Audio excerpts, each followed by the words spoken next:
이번 사회복지사 업무 수행일지 양식 변경은 공단의 이번에 6월 30일 날 발표한 7월 1일자 시행되는 장기 요양급여 제공 기준 및 급여 산정 등에 대한 세부 사항 고시가 변경이 되었는데, 여기에 따라서 보시면 별지 24호서식과 24호의 2서식이라고 이렇게 개정 처리가 되었어요. 이 별지 24호서식이 가정방문의 사회복지사 업무 수행일지를 말하는 거고요. 24호의 2서식은 주간 보호 및 치매 전담실 그 프로그램 관리자 업무 수행일지를 말하는 거기 때문에 가정방문에서는 별집 24호서식, 이 4호서식 그 자체가 변경이 돼서 7월 1일 이후 작성하는 일지부터는 새로운 서식으로 작성을 해야 된다는 기준으로 참고를 해주시길 바랍니다. 그리고 아울러서 공단 포털에 공지사항으로 하나 올라왔던 내용들이 또 하나 있는데요. 여기 내용을 보시면 스마트 장기 요양 모바일 앱을 통해서 사회복지사 업무 수행 일지를 지난달부터 아마 작성하기 시작하셨을 텐데, 공단에서는 이 스마트 앱을 통해서 작성한 사회복지사 업무 수행 일지만 인정하는 건 아니고, 여기에 보시면 수기 기록이라든지 아니면 뭐 저희 케어포와 같은 민간 프로그램도 모두 활용 가능하다라고 명시되어 있어요. 즉, 그러니까 공단의 스마트 모바일 앱뿐만 아니라 이건 이제 필수 사항이 아니라 선택 사항이라는 의미고, 저희 케어포를 통해서 작성한 그 업무 수행 일지도 공단의 그 사회복지사 현장 실사 확인 나왔을 때 케어포에 작성 관리되고 있는 일지도 인정이 될 수 있다라는 내용으로 공단의 공지사항을 통해서 공지를 하고 있기 때문에 그 꼭 공단에 올리지 않으셔도 되기 때문에, 그러한 기준으로 이 케어포의 업무 수행일지 작성을 하셔도 된다는 걸로 이해를 하셔도 됩니다. 즉, 저 공단에는 태그를 방문 시작 종료 태그를 찍기 위해서 필수 사항을 먼저 또 입력을 하셔야 되잖아요. 그런데 그 필수 사항을 꼭 모두 작성하지 않으셔도 되고요. 그 필수 사항에다가 뭐 수기 입력 이런 방식으로 이미 입력을 하신 다음에 태그 처리만 하셔도 되고요.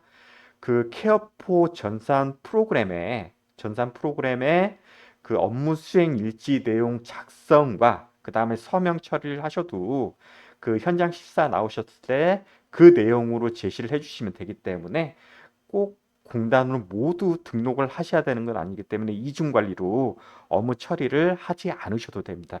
자, 이러한 기준으로 케어포 프로그램을 사용을 해도 된다라는 업무 내용을 이해를 해주시면 되고요. 자, 케어포에서 작성을 해주실 때는 4-3번에 복지사 업무 수행 일지 현황이라든지 프로그램 업무 수행 일지 작성 화면에 들어오셔서 이렇게 그 일정을 잡아 놓으신 목록을 클릭을 하시거나, 아니면 여기에 모든 수급자 목록 현황에서 작성 버튼을 누르셔가지고 작성 화면을 띄우신 다음에 업무 수행 일지를 작성 진행을 해주시면 됩니다.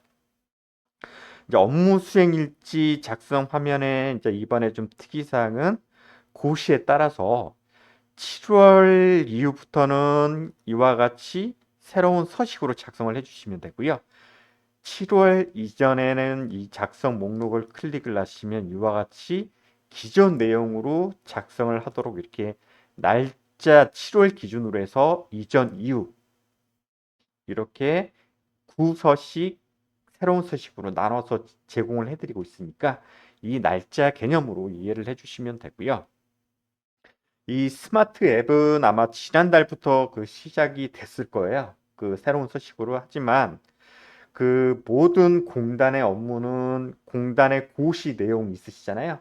이 7월 1일부터 시행한다라는 기준에 따라서 그 현장 실사 업무가 진행이 되기 때문에 6월 달에 스마트 앱을 통해서 신규 서식이 작성 업무가 시작되었지만 7월 이후부터 신서식으로 작성을 해주시면 되고 6월 이전에는 구서식으로 작성한 내용도 모두 인정이 되기 때문에 이 예전 작성된 내용을 굳이 신서식으로 하실 필요는 없고 7월 이후부터 신규 서식으로 작성 업무를 진행을 해주시면 됩니다.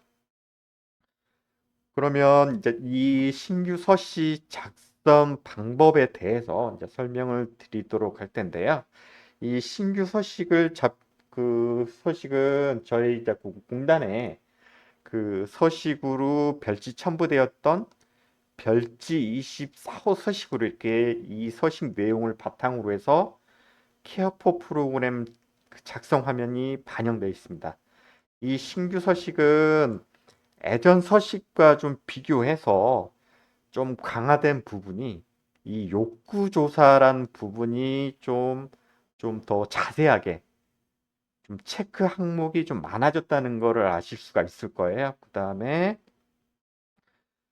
수급자의 심신 상태 및 환경 변화라는 항목도 더 추가가 됐고, 그 다음에 이 급여 제공 내용들도 예전에는 한 칸으로 간단하게 서술하게 되어 있었는데 좀 더 세밀하게 넣을 수 있도록 좀 많이 확장이 됐어요. 그러니까 공단의 취지는 이 사회복지사가 방문을 해서 어떤 현장의 실태 상황이라든지 수급자의 현황 이런 상황들을 좀 더 디테일하게 자세하게 하는 목적에 맞춰서 좀 복지사 입장에서 좀 번거롭지만 이 입력해야 될 항목들이 상당히 많아졌어요. 그렇기 때문에 이걸 또 20분 안에 더 마쳐야 된다는 좀 업무 상황들이 있기 때문에 솔직히 현장에서 이거를 20분 안에 다 작성을 꼼꼼하게 하기가 되게 어려워요. 그렇기 때문에 케어포에서는 우선 이 복지사 방문 일정을 잡아두신 다음에 기본적인 사항을 갖다가 미리 이렇게 작성을 해주신 다음에 나머지 세부 내용을 작성하시는 방식을 보내드리고 있고요. 이런 방식으로 해주셔야지 나중에 현장에 가셔서 서명 처리만 받으시고 그 다음에 추가적인 부분만 더 입력을 하셔가지고 처리를 해주시면 되기 때문에 그러한 방향으로 이러한 복잡한 사회복지사 업무 수행 일지를 작성을 해주시길 바랍니다. 자, 작성하시는 내시라든지 방법에 대해서는 저희 케어포 4-3번이나 4-2번의 작성 화면에 가보시면 왼쪽 상단에 매뉴얼이란 메뉴가 있을 거예요. 이 매뉴얼에 AC 서식이라든지 그 다음에 요 서식이 PDF나 아니면 작성 방법 어떻게 작성하라는 공단의 아까 그 서식의 그 방법이 있거든요. 그걸 좀 약간 설명을 더 풀어서 이 안내 자료를 제공을 해드리고 있으니까 작성을 하시다가 좀 참고를 원하시는 자료는 왼쪽 상단에 이 메뉴를 누르셔가지고요. 여기에 예시사항, 이 예시에 보시면 이렇게 저희들이 파란색으로 이러한 방향으로 간단하게 작성하실 수 있습니다라고 예시를 작성을 해서 제공을 해드린 자료들이 있고요. 또 한 가지는 이와 같이 어떠한 내용을 적어야 되는지 작성 방향에 대해서 좀 저희들이 정리를 해놓은 서류들이 있어요. 자, 요걸 보시면서 어떻게 작성을 해야 되는지에 대해서 작성 방향을 잡아주시면 됩니다. 먼저 이제 케어포 작성하면은 여기에 작성을 누르셔서 작성 제공을 해주시면 되고요. 이 작성하는 그 화면에 이제 기본적으로 저희들이 순서가 욕구사정 아니 사회복지사 업무수행일지 순서대로 이렇게 나열을 시켜놨을 거예요. 그렇기 때문에 이제 순서대로 진행을 해주시면 되고 먼저 이 방문 여부라든지 그 다음에 여기 보시면 업무수행일지 보시면 기본 정보가 이제 상단에 이렇게 제공이 되어 있는데요. 보통 사회복지사 업무수행일지 작성하실 때는 보호사분의 방문 일정 시간에 이렇게 잡아주셔야 돼요. 그렇기 때문에 이 시간을 이렇게 적어주시면 해당 일제 그 요양보호사 일정이 나올 거고 이 일정 시간 내에 이렇게 일정을 잡아주셔야 돼요. 요거는 이제 아마 기본적으로 저희들이 복지사 업무 수행일지 일정 잡으실 때 요런 스케줄러를 먼저 잡아 놓으시면 이와 같이 자동 세팅이 되기 때문에 요거를 뭐 여기서 직접 입력하셔도 되고 아니면 업무 수행일지 사회복지사 방문 일정을 먼저 잡아주신 다음 해주시면 방문 시가 기본 세팅이 되기 때문에 이러한 방식으로 잡아주시면 돼요. 그리고 방문 여부는 기본적으로는 사회복지사 업무 수행일지 작성하실 때는 무조건 요양 보호사분이 급여 제공 중인 시간 내에 방문하시는 게 원칙이에요. 여기에 이제 물론 급여 제공 후에 시간 방문이라는 게 있는데 이 사항은 허용하는 시간은 보통 그 가정 방문과 같이 야간에 그 급여 제공하는 일정이 있으신 경우가 있잖아요.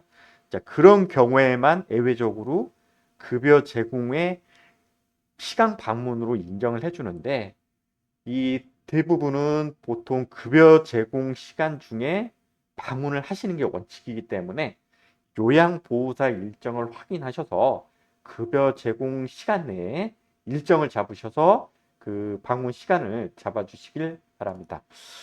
그리고 여기에 보통 이제 20분을 산출을 하는데 이 20분을 왜 20분 내에 이상으로 이렇게 작성을 하셔야 되냐면 우리 그 장기 그 저희들이 그 사회복지사 업무 수행일지 가산 모니터링 규정에 보면 방문 시간 20분 이내에 그 업무 수행일지를 수행을 해야지만 이 업무 수행일지를 작성한 걸로 이렇게 인정하는 모니터링 규정이 있어요. 그렇기 때문에 20분 이상은 방문을 하셔서 상담을 하셔야 된다는 점, 이 부분 그 규정이 각 있기 때문에 이 규정에 맞게끔 해주셔야 돼요. 그 다음에 방문 장소는 보통 수급자분 자택에서 이제 방문하셔서 급여 제공이 이루어지기 때문에 수급자 자택으로 보통 선택을 하셔서 작성을 지정을 해주시면 되고요.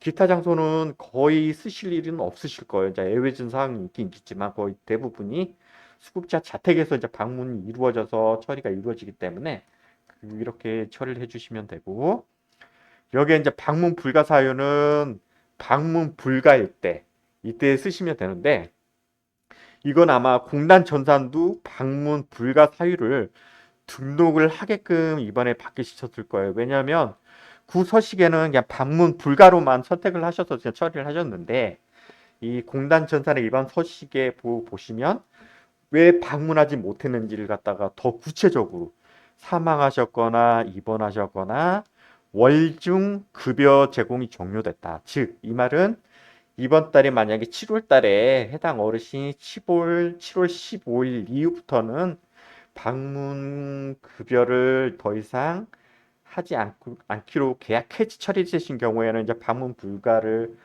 이제 방문하셔서 작성하지 않아도 되는 사유가 되기 때문에 이러한 사유로 보통 이제 방문 불가 사유 처리를 해주시면 되고 이와 같은 상황은 이제 공단도 전산도 마찬가지예요.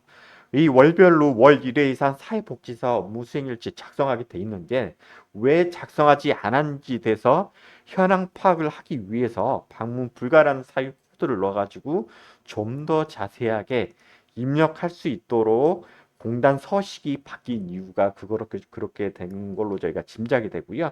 이 공단 전산에서도 불가 사유를 입력을 하셔야 되기 때문에 케어포에서도 동일하게 불가 사유 등을 지정하셔서 작성하실 수 있도록 이렇게 제공을 해드리고 있습니다. 그 다음에 하단에 보시면 이제 그 욕구 조사라는 이제 항목이 제공이 되어 있고요. 공단 서식에도 이제 이와 같이 욕구 조사에 대한 항목들이 있어요. 욕구 조사는 그 공단의 작성 요령에 보면 1개월간의 상태를 종합해서 작성하라고 되어 있어요. 즉 보통 저희들이 보면 예전 서식은 욕구 사정이라고 해가지고 1년에 한 번 하시는 욕구 사정이 있잖아요. 근데 그 내용을 가져다 쓰지 말고 최근 1개월간의 상태를 종합해서 작성하라. 즉 한 달에 한 번씩 욕구 조사를 하라는 의미예요. 좀 업무적으로는 되게 업무가 좀 많이 늘어난 건데 기존에는 1년에 한 번 욕구 사정을 해가지고 그 내용을 바탕으로 해서 작성을 했으면 됐는데 이 명칭이 욕구 사정에서 욕구 조사로 바뀌면서 이거를 한 달에 한 번 하라고 이렇게 작성 요령에 공단이 예시를 이렇게 그 항목을 그러니까 그렇게 적어놨어요. 그 근거를.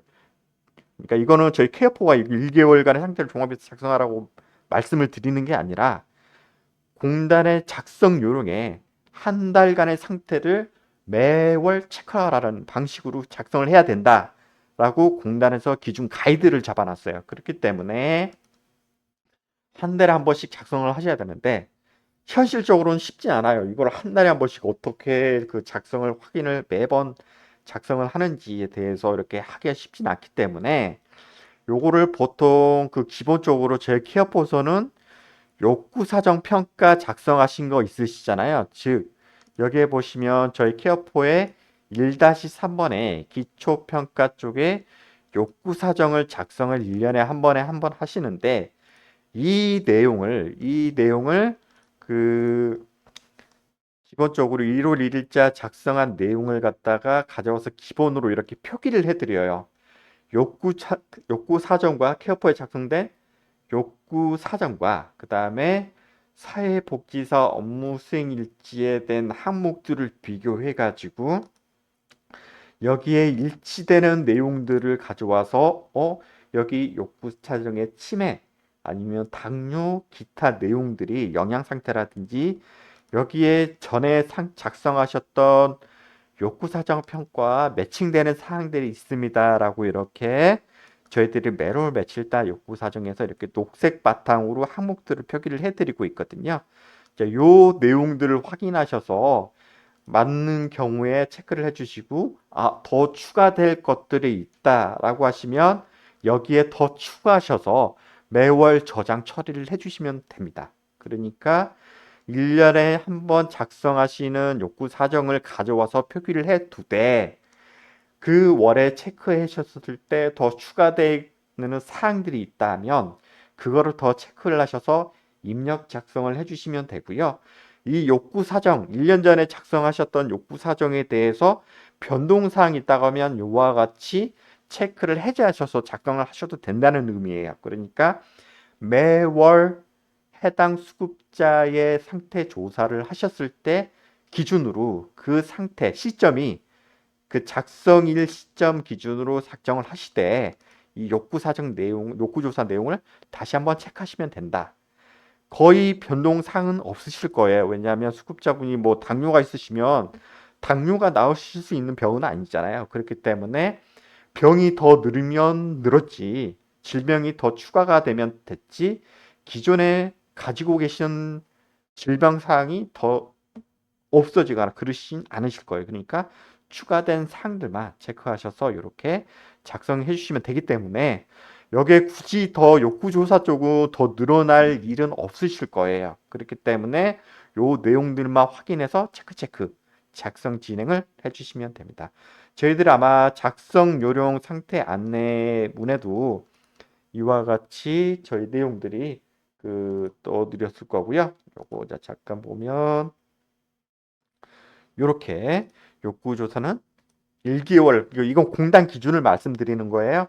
욕구조사는 1개월 상태 종합해서 작성하라는 게 기준이고 거기에 맞춰서 1년에 유래하는 욕구 사정을 가져오되 그 내용을 현재 시점에 맞춰서 더 추가를 하시면 된다라는 기준으로 작성 정리를 해주시면 됩니다.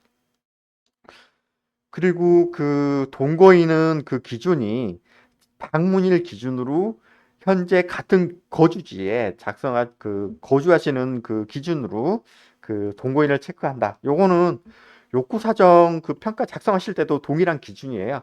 작성일 시점에 거주지에 같이 동거하시는 분만 체크하시면 되는 거기 때문에 그러한 기준으로 사출해 주시면 된다. 그리고 옆에 수급자 심신 상태 및 환경 변화라고 있는데 공단에서는 그 작성 기준을 어떻게 잡았냐면 직전 방문 상태와 비교해서 수급자의 상태 변화를 유지냐 악화냐 호전이냐 라는 걸 갖다가 평가를 하고 판단 근거를 작성하라고 돼 있어요. 그러니까 여기 작성하는 기준은 현재 작성일 그 방문 작성일 기준으로 해서 전월의 상태와 비교해서 그대로 유지 상태인지 아니면 더 나빠지셨는지 더 좋아지셨는지 이거를 체크를 하고 판단 근거는 무조건 적으셔야 돼요. 이거는 그 욕구 사정하고 같은 방식이죠. 욕구 사정도 이 영역별로 거의 유사해요. 욕구 사정 영역하고 같잖아요. 욕구 사정 영역을 보시면 우리 욕구 사정 그 작성 평가하실 때 요 큰 항목들 있잖아요. 여기에 주요 질병 상태라든지 인지 상태에 대한 판단 근거를 작성하시기에 욕구 사정이 돼 있는데 이거 수급자의 심진 상태 및 환경 변화 역시 바로 전월 거 직전 방문이면 어차피 월에 한 번 하시니까 전날 거하고 비교를 해서 이 어떻게 됐는지를 갖다가 구분 선택을 하고 왜 그렇게 판단했는지를 갖다가 적으라는 거예요. 일이 더 많아졌어요. 그렇지만 요 더 많아진 일을 갖다가 너무 복잡하게 적으실 필요가 없고요. 저희들이 아마 아까 그 매뉴얼 쪽에 그 A시 사항들 적어드린 거 있잖아요. 자, 그 내용과 같이 간단하게 작성하시면 돼요. 즉 식사 및 영양 상태 같은 경우에는 그 해당 어르신의 어떤 식사 형태 같은 경우는 어떻게 섭취하고 뭐 어떤 게 좀 부족하다 이런 거 내용대로 단순하게 간단하게 구체적으로 이렇게 정리해서 해주시면 되고 이분이 좀 악화됐다 식사 형태 및 그분들은 그 약화 같은 거는 소화 기능이 좀 많이 안 좋아지셔가지고 식사량이 반으로 줄었어요. 자, 그런 내용들로 악화됐다라고 구체적으로만 적어주시면 되고 호전됐다면 이분이 식사량이 좀 더 뭐 반 공기 정도 더 늘으셨어요. 요런 걸 갖다가 호전으로 판단하셔가지고 이렇게 판단 근거를 구체적인 사례로 이렇게 적어주시면 돼요. 그 다음에 신체 상태의 보행 같은 경우에도 해당 어르신이 지금 뭐 워커 이용해서 이렇게 걸어 다니시고 부축도움이 좀 필요하다. 뭐 지난달하고 비교해서 변동 내역이 없다면 유지 적어놓고 그 내용 적어주시면 되고 악화했으면 아예 이제 뭐 워커 자체도 이제 아예 사용을 못 하셔요라고 적어놓으시면 되죠. 자, 그런 기준으로 각 항목별로 이렇게 저희들이 ACN 들어간 그 구체적 사례 내용 있잖아요. 요거 그냥 참고하셔서 해당 수급자 어르신의 사례에 맞게끔 그 좀 바꿔주셔서 적어주시면 돼요. 그 다음에 인지 상태라든지 행복 상태, 기대 파트너. 그러니까 요거는 유지, 악화, 호전은 반드시 하나 선택하셔야 되고 판단 근거는 세 가지 중에 어느 하나를 하셨던 간에 이거를 선택하셨던 근거를 이 사례를 통해서 이렇게 작성을 해 주셔야 된다. 그 다음에 기타 및 종합 의견이 좀 많아요. 그런데 요거 역시 여기에 해당되지 않은 사례가 더 있다면 적어주시면 되고 그런 건 거의 없으시겠죠? 그거 외에 요런 사항들을 갖다가 종합을 해서 서술식으로 풀어서 좀 요약 정리한다는 개념으로 종합 의견을 작성을 해주시면 돼요.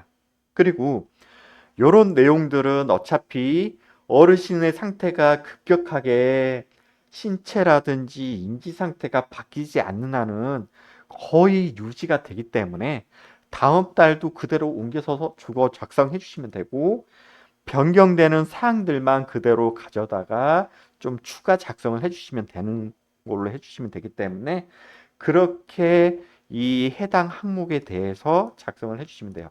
다시 한번 정리를 해드리자면 이거는 지난달 내용과 비교를 해서 작성하는 기준으로 작성하라고 공단위 기준이 잡아졌고요. 이거는 그 어떤 항목을 선택을 하던 간에 판단 근거를 각 항목마다 다 작성을 해 주셔야 된다. 그 다음에 마지막 종합 의견은 이러한 내용들을 서술식으로 좀 축약을 해서 줄여서 서술형으로 그 작성해서 작성을 해 주시면 된다. 라는 방향으로 잡고 작성을 진행을 해 주시길 바랍니다. 그 다음에 급여 제공 및 계획 그 내용 확인이라는 게 있어요. 요거는 기존 서식과 비교했을 때 좀 더 많아졌어요. 좀 구체화가 됐죠. 요 내용은 어떻게 적으셔야 되냐면, 이거는 의외로 간단해요. 왜냐하면 공단에 급여 제공 계획서를 보통 작성해서 올리시잖아요. 그 작성해서 올리시면 이쪽 기초평가 쪽에 보시면 급여 제공 계획서에 공단에 등록된 내용도 공단 천산하고 동일한 기준이에요. 이 해당 어르신의 급여 제공 계획서를 작성했던 내용을 그대로 불러와요. 불러와서 이 필요 내용이 자동으로 채워질 거고요. 이 자동으로 채워진 내용을 갖다가 그대로 옮겨 주신 다음에 제공했다라고 간단하게 서술해 주시면 돼요. 왜냐하면 어차피 공단에서 원하는 거는 급여 제공 계획서가 이렇게 작성되어 있는데 이거를 제공을 했는지 미제공을 했는지를 갖다가 체크를 해서 작성하라는 기준으로 제공을 이렇게 잡는 거기 때문에 이 계획서 필요 내용에 따라서 보통 이 필요 내용은 그 방문 요양이란 큰 틀 안에서 이 신체 활동 안에 이런 세부적인 내용을 갖다가 이렇게 일렬로 쭉 나열시켜 놨거든요. 공단도 마찬가지예요. 공단도 이와 같은 방식으로 이 급여 항목을 갖다가 쫙 필요 내용에 갖다 넣어두었더라고요. 넣어두고 이 내용을 갖다가 제공을 했는지 안 했는지만 서술 이렇게 추가적으로 작성을 해주시면 되고요. 그러면 그 질문사항이 있으실 수가 있어요. 왜냐하면 이게 한 달 내용을 모두 정리를 해서 작성을 해야 되는지 아니면 방문 상담 일시 기준으로 작성을 해야 되는지 좀 모호하잖아요. 그런데 요거는 보통 체크할 수 있는 부분은 방문 상담 일시에 급여 제공 계획서 한 달 내용을 정리해서 작성을 하시면 되는데 이 보통 급여 제공 계획서 작성하시는 게 방문 요양 같은 경우에는 보통 하루에 그날에 몇 회 몇 분 제공하는 항목들로 보통 정리를 하실 거예요. 왜냐하면 뭐 2일에 한 번, 3일에 한 번 하실 수가 없잖아요. 왜냐하면 방문 요양은 뭐 물론 이제 그렇게 제공하시는 경우도 있지만 이 보통 일 단위로 보통 급여 제공 계획을 잡는 경우가 많기 때문에 그 방문 일자에 보통 일 단위 제공하시는 일 단위 횟수 계획으로 설정하신 항목에 대해서 제공을 했다라는 기준으로 작성을 해버리시면 되기 때문에 그 내용을 작성을 해주시면 되고 추가적으로 만약에 뭐 주 2회 하신 날짜에 많이 방문하셔서 이걸 작성하신다. 그러면 그 내용을 또 추가해서 그대로 남겨주시고 해주시고 만약 그 내용이 없다. 그러면 지워주시고 그 내용을 제공함으로 작성을 해주시면 돼요. 이거는 뭐 현장 실사 나왔을 때 꼼꼼하게 다 제공을 일일이 다 비교해서 제공을 했네 안 했네 따지진 않기 때문에 그러한 목적성을 가지고 제공 확인 내용을 작성하시면 된다라고 이해를 해주시면 되고요. 그런 내용으로 작성을 하시기 때문에 미제공으로 작성된 내용은 거의 없으실 거예요. 근데 간혹 미제공으로 제공하신 경우에는 그분이 뭐 수급자분이 갑자기 낙상사고로 아예 그 외출 활동이나 이런 걸 못 하셨을 때에 대해서만 미제공으로 작성하실 수 있지만 이거는 대부분 제공이 들어갈 거고요. 요거는 지금 공단 전선도 마찬가지지만 이 제공 내용들 중에서 제공할 수 있고 미제공 사유가 발생하실 수가 있는 사유가 있으실 거예요. 그렇기 때문에 공단 전산에서 제공 아니면 미제공 둘 중에 하나만 작성하도록 그 화면 제공이 되어 있거든요. 그렇기 때문에 케어포에서도 동일하게 작성 화면이 제공돼야 되기 때문에 제공하신 내역들 중에서 특별한 사정이 있으셔서 미제공으로 못하는 사항이 있다. 그럴 때는 추가적으로 밑에다가 어떠한 그 낙상 사고로 외출 제공은 못함. 요렇게 그러니까 다수 제공한 사항들 밑에다가 그 미제공 사유 하나만 이렇게 정리해서 작성하시는 방식으로 해주셔야 돼요. 그러니까 제공하는 항목이 많은데 그 중에 하나가 어떤 특별한 사정으로 미제공됐다. 그럴 때는 제공함으로 선택을 하되 그 밑에다 제공하지 못한 사유를 갖다가 하나 추가적으로 작성하시는 방향으로 해주시면 되고, 아니면 어떤 사정으로 다수를 제공하지 못했을 때, 그때 딱 하나만 제공이 됐을 때는 미제공 사유에다가 그 다수 제공하지 못한 사유와 함께 밑에 제공한 사유 이렇게 해주시면 된다는 거예요. 만약에 케어포에서만 만약에 그 이게 작성 관리가 된다고 하면 제공 미제공을 각각 나눠서 제공을 이렇게 정의하실 수 있도록 작성 화면을 제공을 해드릴 수 있지만, 공단 화면과는 또 동일하게 좀 작성 기준을 맞춰드려야 되기 때문에 공단 기준으로 제공 또는 미제공으로밖에 제공이 될 수는 없고요. 이 제공 다수 제공된 내용이 있고 미제공된 사유가 하나가 있다가 하면 이거를 제공 확인 내용에다가 추가하는 방식으로 정리해서 작성을 해주시면 된다라는 내용으로 작성 방향에 대해서 설명을 드렸습니다. 이 급여 제공 및 제공 내용은 이러한 방식으로 제공을 해주시면 되고요. 그 다음에 옆에 인지활동용 프로그램 제공 내역 확인이라는 게 있어요. 근데 이거는 이 어르신은 되진 않아요. 왜 그럴까 보면 인지활동용 프로그램 제공 내용 및 확인은 인지 제공 활동형 받으시는 5등급 수급자분 있잖아요. 즉, 이 수급자를 작성할 수 있는 수급자는 5등급 프로그램 그러니까 그 5등급 인지활동용 방문 일정을 잡으신 수급자에 한해서만 작성을 하시면 된다는 거예요. 그러니까 이거는 모든 수급자가 작성하시는 게 아니라 인지활동형 프로그램, 즉 프로그램 관리자가 관여돼야 된 그 방문 급여 있으시잖아요. 보통은 5등급은 60분 이상 인지활동용 프로그램을 받도록 고시가 되어 있어요. 이제 그 대상자들에 한해서만 이 인지활동용 프로그램 제공 내용을 작성을 해주시면 되기 때문에 케어포에서는 프로그램 관리자 업무 수행 일지라고 별도로 분리가 돼요. 이 수급자 5등급이나 꼭 5등급만 되는 게 아니라 1사 등급 중에서 치매 진단에 의해서 공단이 방문 급여 일정을 부여한 수급자가 또 있을 수가 있어요. 이제 그러신 경우에 한해서는 또 3등급이라 할지라도 프로그램 관리자 업무 수행일지 작성할 수 있게끔 분류가 돼서 제공이 될 거고요.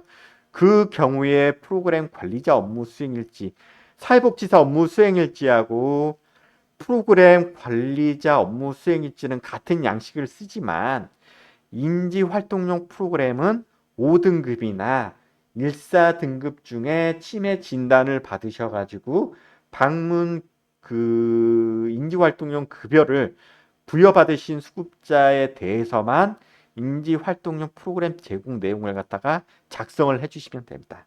그렇기 때문에 요 프로그램 관리자 업무 수행일지 5등급이나 1사 등급 치매 수급자에 한해서만 인지활동용 프로그램 제공 확인 탭이 활성화돼서 작성을 하실 수 있도록 제공이 되고요. 이 대상자가 아니라면 작성하실 필요 자체가 없으니까 그렇게 구분하셔서 업무 처리를 진행을 해주시면 됩니다.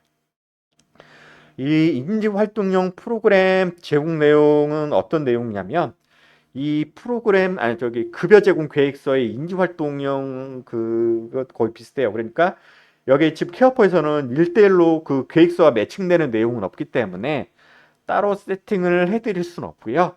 대부분 이제 AC로 적어드리는 게 인지자극 활동의 기억력 향상 워크북이라든지 뭐 사진 보기 회상 이런 내용들이 있으실 거예요. 그거는 저희 케어포에서 보시면 어디서 제공을 해드리고 있냐면 저희 기본적으로 자료를 아마 보시면 아시겠지만 저희 케어포에 7-2번에 인지활동용 프로그램 등록이라 해서 기본적으로 회원 가입하시면 11가지 정도 보호사분이 그 제공할 수 있는 프로그램 커리큘럼 내용 같은 걸 지금 기본으로 제공을 해드리고 있어요. 그 내용을 갖다가 참고를 하셔가지고 해당 수급자분에 맞는 내용들을 갖다가 여기에다가 넣어주시면 돼요. 제공의 프로그램 내용을 여기다 넣어주셔서 해당 어르신에게 제공을 하고 뭐 프로그램에 그 적극적으로 뭐 참여하셨다. 그 다음에 이 내용들 갖다가 주제를 따라오지 못해서 난이도 조정 등이 필요하다. 이런 사항들 내용으로 해서 진짜 이건 예시예요. 이런 내용들로 해서 간단하게 작성 관리를 해주시면 되기 때문에 이렇게 해주시면 되고, 일상생활 함께 하기라는 것 등은 보통 뭐 옷을 같이 갠다든지 아니면 이러한 예시 사항들로 이 일상생활에 대한 급여의 제공 계획이라든지 그 다음에 이런 급여들을 갖다가 인지활동 내용을 이렇게 이렇게 제공하신 상황에 대해서 확인을 갖다가 어떻게 했다. 그 다음에 활동 대중에 어떤 사항들이 있어서 개선점이 필요하고 이런 내용들을 어떻게 개선할 거다. 라는 내용으로 이렇게 작성을 해주시면 되고, 요것도 AC 사항은 저희들이 넣어드렸으니까 참고해 주시면 되고, 요거는 저희들이 작성 방법의 안내에서도 이렇게 AC 기본 사항들을 적어드렸으니까 요 내용들을 갖다가 어떤 내용을 넣어야 되고 어떤 내용들을 구체적으로 넣어야 되는지를 갖다가 이렇게 작성해 주시면 됩니다. 요거 다시 한번 정리를 해드리자면 5등급이나 인지활동령 받으신 1,4등급 치매수급자에 한해서만 작성을 하시면 되고, 이거 작성하시면 프로그램 관리자 업무 수행일지예요. 그리고 이 인지활동용 60분 이상 그 방문급여 제공돼야 되는 거 아시죠? 60분 이상 안 되면 수가 청구가 안 돼요, 아예. 그렇기 때문에 요거 방문 일정 잡으실 때도 인지를 하셔야 되고, 프로그램 인지활동용 프로그램 항목들도 이와 같은 내용으로 작성을 해 주셔야 된다는 거. 요것도 업무 수행일지 프로그램 관리자 업무 수행일지 작성하시면 수가 청구 자체가 안 되기 때문에 사회복지사는 사회 가산만 그 못 받으시는 건데, 프로그램 업무 수행일지 작성하시면 이건 수가 자체 인지활동용 방문 수가 청구 자체가 안 되니까 요거는 무조건 작성하셔야 돼요. 그 다음에 또 참고적으로 말씀드리자면 프로그램 관리자 업무 수행일지 작성하시면 사회복지사 업무 수행일지 작성하실 필요 없어요. 왜냐하면 이와 같이 프로그램 관리자 업무 수행일지 작성하시면 프로그램 관리자 업무 수행일지 작성하시면 사회복지사 업무 수행일지 작성한 걸로 대체해서 인정한다라고 고시가 되어 있고요. 그 고시 규정은 장기요약 산정 고시에 보면 58조에 죄송합니다. 요게 아니라 여기 17조 방문급여에 보면 그 월일에 방문해서 업무 이게 57조 2항이 프로그램 관리자 업무 수행일지거든요. 요거 하시면 그 업무 안에 사회복지사 업무 수행일지 한 걸로 인정한다라고 돼 있기 때문에 그 사회복지사 업무 수행일지 탭에도 이렇게 프로그램 관리자 돼서 작성 현황에 처리된 걸로 이렇게 같이 연계해서 표기돼요. 그러니까 여기 프로그램 관리자 업무 수행일지 작성하시면 사회복지사 업무 수행일지도 오케이 작성됐어라고 대신에 프로그램 관리자 업무 수행일지로 작성했다라고 이렇게 그 작성 현황에 같이 표기를 해드리고 있으니까 그와 같은 방식으로 연계해서 처리가 된다라고 참고를 해주시면 됩니다. 그 다음에 수급자 상담 및 향후 계획 및 기타 사항이 있는데요.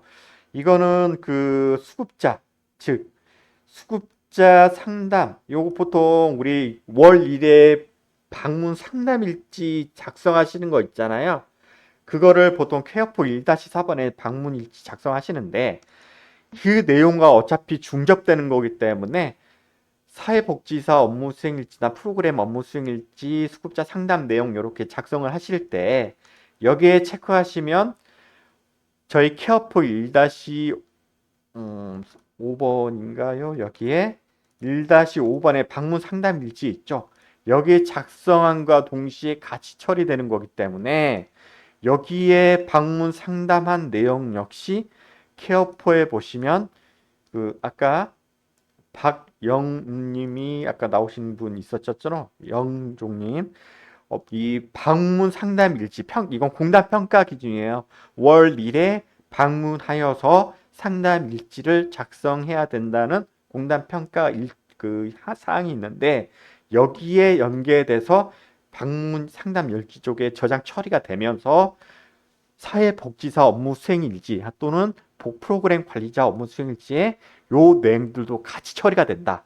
그러면 월 1회 사회복지사 업무 수행일지 작성과 동시에 공단평가의 방문 상담 일지도 같이 충족을 할 수 있는 기능으로 제공이 되어 있으니까 이와 같은 방식으로 연계해서 처리를 해주시면 되고, 작성 내용은 아까 뭐 복지사분이 이렇게 방문하셔가지고 그 일상적인 급여 제공 계획에 대한 사항들이 있으시잖아요. 그런 사항들에 대한 내용들을 해주시면 되고, 작성 예시라든지 작성 방법에 보시면 저희 케어포에서 이렇게 안내를 해드리고 있어요. A실에는 뭐 어떤 뭐 무릎 통증으로 보행이 외출 거부가 늘어나고 있다.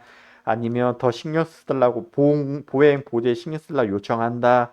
이런 내용들로 구체적으로 급여 제공을 하고 계셨을 때 이 보호자분이나 아니면 수급자분들이 요구하는 사항 또는 그 보호사분이 어떤 그 급여 제공할 때 어떤 사항들이 좀 발생되는 거 있잖아요. 뭐 갑자기 뭐 이렇게 배변 조절이 좀 안 좋아지신다. 뭐 이렇게 반복해서 어떤 행동들의 패턴들이 일어난다. 이런 내용들로 구체적으로 작성하셔서 제시를 해주시면 됩니다. 그 다음에 향후 계획 및 기타 사항이 있는데요. 이거는 우리 급여 제공 결과 평가하고 거의 유사해요. 급여 제공 결과 평가는 뭐예요? 그 급여 제공을 하시고 난 다음에 1년 동안 그 반기에 한 번씩인가요? 예, 아무튼 그 급여 제공 계획을 따라서 급여 제공한 것 한 다음에 수급자가 더 요구하는 욕구 상태라든지 아니면 급여 제공 계획 이런 것들이 뭐 이렇게 또 다시 어떤 추가적으로 계획이 좀 필요하다. 급여 제공 항목 조정이 필요하다.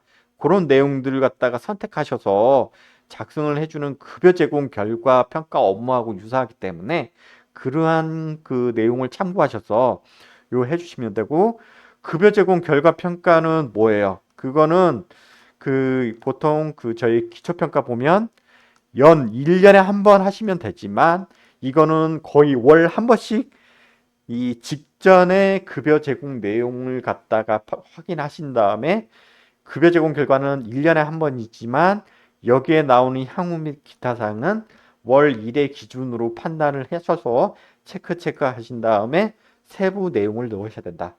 이거는 아마 거의 그 욕구라든지 상태 변화는 없으시기 때문에 변화 없음, 급여 제공 계획 유지, 그 다음에 욕구 변화 없으며 급여 제공 그대로 유지할 계획입니다. 요게 아마 대다수일 거예요. 그런데 해당 뭐 수급자분의 인지라든지 신체 상태가 갑자기 변화가 생겨서 계획서 추가 작성을 해야 되는 사항들이 있으면 이런 사항들은 이제 여기에 체크하셔서 이렇게 내용들이 좀 많이 서술이 길어지겠죠. 이제 그러한 방향으로 작성해 주시면 되고요. 여기에 대한 A실들도 저희 아까 케어포에 좀 저희들이 A시 사항들을 좀 이렇게 A시 사항들을 적어드리는 것들이 있으니까 요거 참고하셔서 이런 내용들을 구체적으로 작성하셔서 그 저장을 해주시고 나서요. 이렇게 처리를 해주시면 되고, 요거는 저희 이제 모바일에서도 동일하게 해당 업무를 그 제공을 해드리고 있거든요.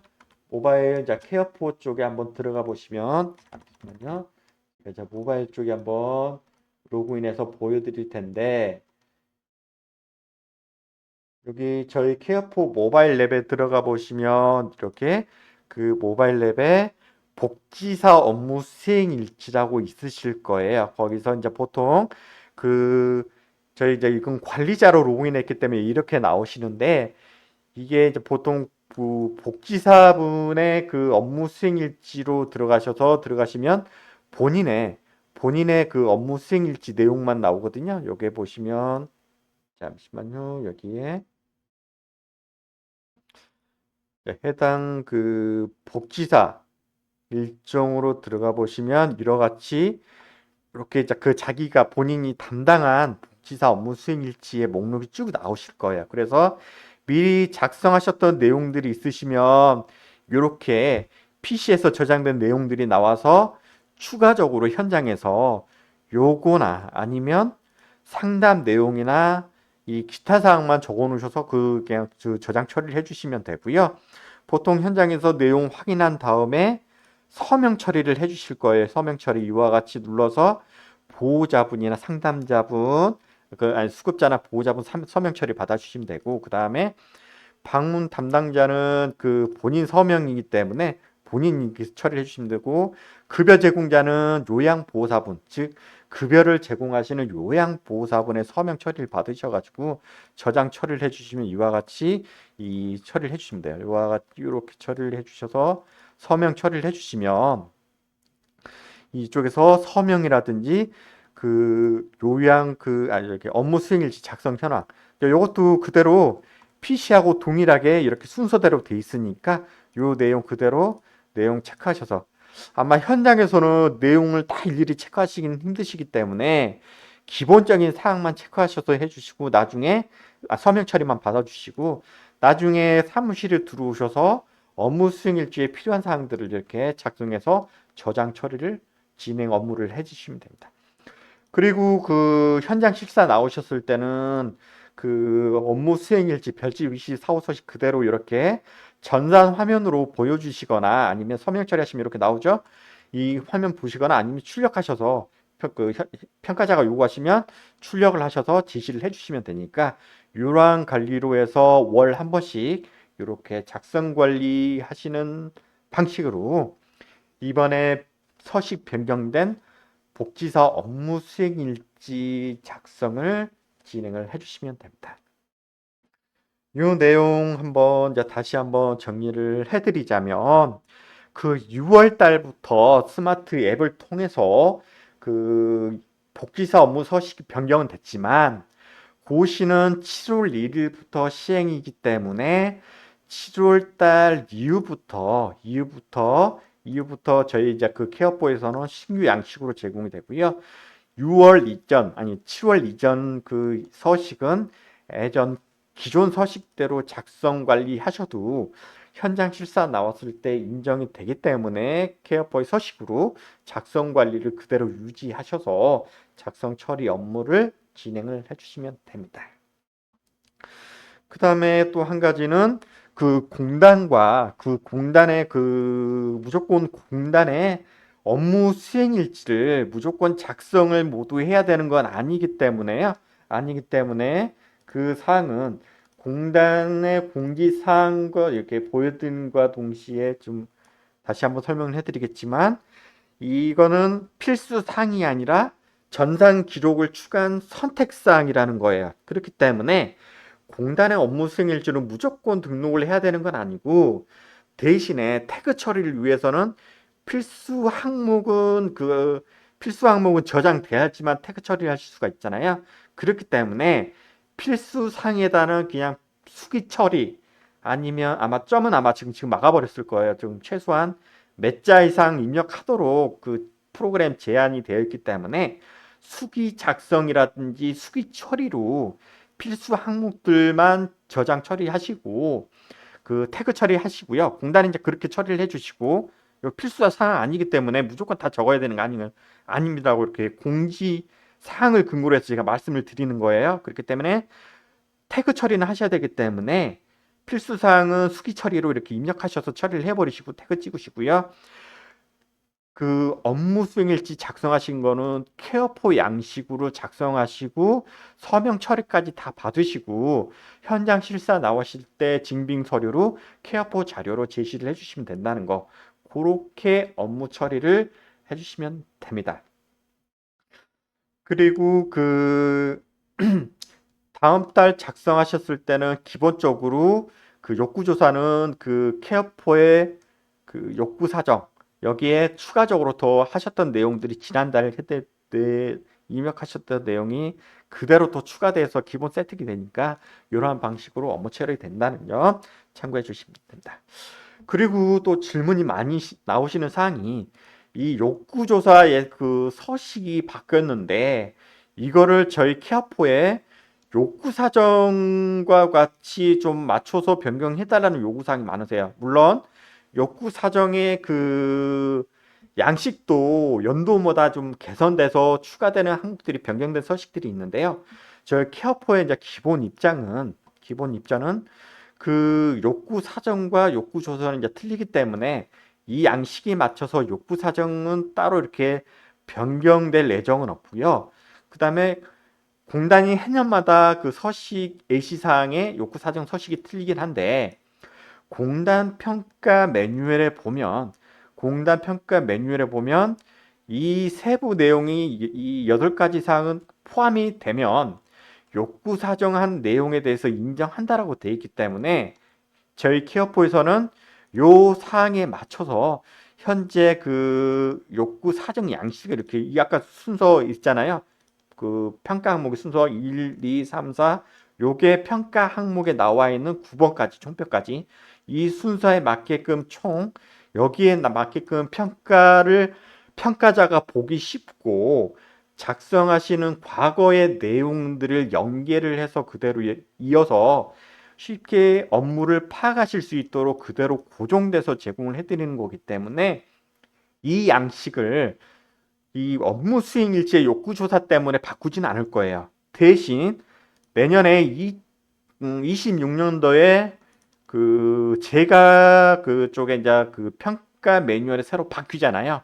그때 만약에 공단의 평가 기준이 이 세부 내용이 만약에 순서라든지 내용들이 바뀐다. 그러면 저희 케어포에서는 26년도부터는 욕구 사정을 평가 매뉴얼에 나오는 순서와 서식 내용에 맞춰서 그 개선 반영될 하도록 바꿀 예정은 있습니다. 그러니까 25년도까지는 평가 지표는 그래요. 평가 그 좀 간단하게 설명을 드리자면 공단 평가 매뉴얼이 이제 보통 3년에 한 번씩 바뀌잖아요.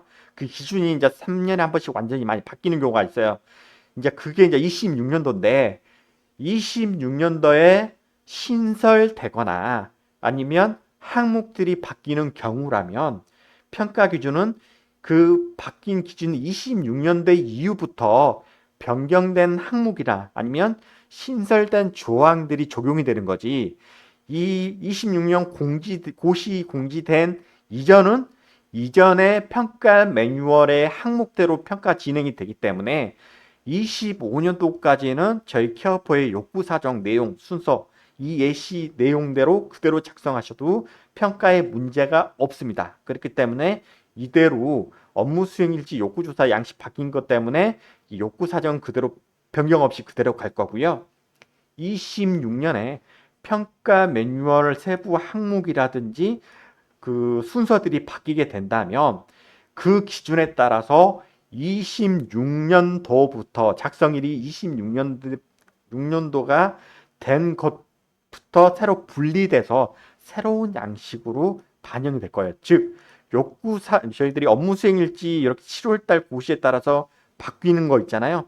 요 기준대로 평가 매뉴얼의 욕구 사정 양식도 바뀔 수가 있으니까 그 기준대로 간다. 그러니까 25년도는 욕구 사정의 그 기초평가의 욕구 사정은 바뀔 일은 없고요.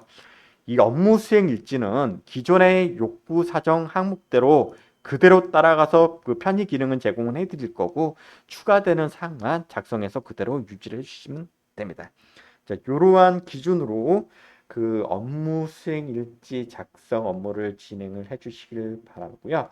저희 다시 한번 설명을 드리지만 저희 4-3번이나 4-2번의 매뉴얼 누르면 제가 말씀드렸던 그 업무 수행일지 작성 내용이라든지 그 다음에 예시사항 아까 보여드렸죠. 그러니까 양식 그대로 예시사항이라든지 그 다음에 작성 방법 아까 제가 지금 화면에 띄워드리면서 설명했던 그 항목별로 어떤 내용으로 공단 그러니까 이거는 저희가 정한 기준이 아니고요. 공단이 이런 기준으로 작성하라라고 이렇게 작성 요령을 놓은 게 있어요. 보여드릴까요? 요거 마지막 뒷장에 보면 작성 요령이 있거든요. 어떤 방향으로 작성해라.